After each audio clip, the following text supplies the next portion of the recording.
চলো first bite. এই যে এরকম করে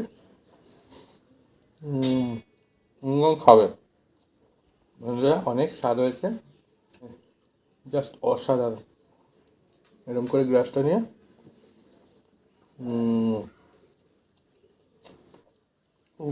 যা মজা লাগছে আমার খেয়ে, ভালো করে মেখে নিয়ে পুরটা দিয়ে খেয়ে অনেক স্বাদ লাগে, অসাধারণ হয়েছে গরম গরম পুর।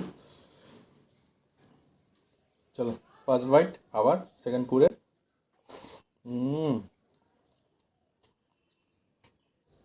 জমে গেছে খাওয়াটা আজকে। সেকেন্ড